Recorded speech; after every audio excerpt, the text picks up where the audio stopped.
যতটুকু মনে করতে পারছি প্রায় 70 থেকে 75 জন ডিরেক্টরের ছবি আমি করেছি। খুব লাকি আমি। এনিওয়ে, অনেকের কথা ভুলেও গেছি, কারণ নাম অনেকের ভুলে গেছি, হয়তো বলতেও ভুলে যাব। আজকে অ্যাডভান্স ক্ষমা চেয়ে নেই। সেটা হলো, যদি কারো নাম অনিচ্ছাকৃতভাবে আমার বলতে ভুল হয়ে যায়, আমাকে ক্ষমা করবেন এবং ক্ষমা সুন্দর দৃষ্টিতে দেখবেন। আমি আমার সমস্ত ডাইরেক্টরকে শ্রদ্ধা জানাই, আমার সমস্ত ডাইরেক্টরদেরকে আমি ক্যাপ্টেন অফ দ্য শিপ মানি এবং তারা আমাকে পথ দেখিয়েছে, সেই পথে আমি হেঁটেছি। তো আজকে আমি স্পেসিফিক কারো সম্পর্কে বলার আগে কিছু ডাইরেক্টরদের নাম নিয়ে নেই, তারপর আস্তে আস্তে ওনাদের সম্পর্কে বলবো আমি কাদের ছবি করেছি। সিনিয়র ডাইরেক্টরদের মধ্যে আমি আনাতার রহমান সাহেবের কাজ করেছি, যাকে সমস্ত ইন্ডাস্ট্রি আদর করে বলতো আতা ভাই। আমি সুভাষ দত্তের ছবি করেছি, আমি কামাল আহমেদ সাহেবের ছবি করেছি, তারপর আমি ইবনে মিজান সাহেবের ছবি করেছি, এরকম আরো বলা যায়। আমি আমজাদ হোসেন সাহেবের ছবি করেছি।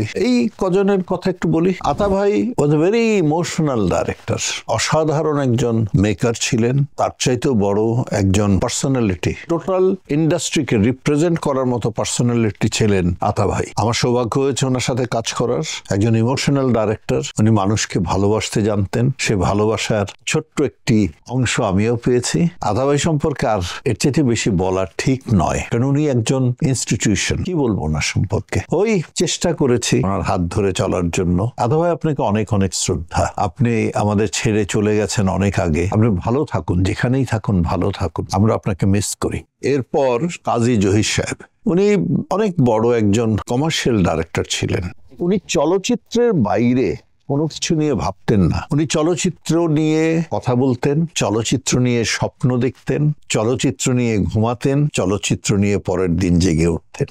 এই ছিল কাজী জহির সাহেব। আমার সৌভাগ্য হয়েছে ওনার সাথেও কাজ করার। আমি অবশ্য কাজী জহির সাহেবের মাত্র একটি ছবিতে অভিনয় করেছি, ফুলের মালা, যে ছবিতে আমার সাথে নায়িকা ছিল ওপার বাংলার সন্ধ্যা রায়। তবে কাজী জহির সাহেবের প্রোডাকশনে আমি অনেক ছবি করেছি, ওনার অনেক স্নেহ পেয়েছি, ভালোবাসা পেয়েছি। উনিও তো আমাদেরকে ছেড়ে চলে গেছেন, ওনার জন্য দোয়া রইল। আল্লাহ ওনাকে যেখানে রাখুক, ভালো রাখুক, শান্তিতে রাখুক। এরপর ইবনে মিজান, ওনার ছবি করেছে। উনি খুব মাইডিয়ার একজন মানুষ, ঠান্ডা মানুষ।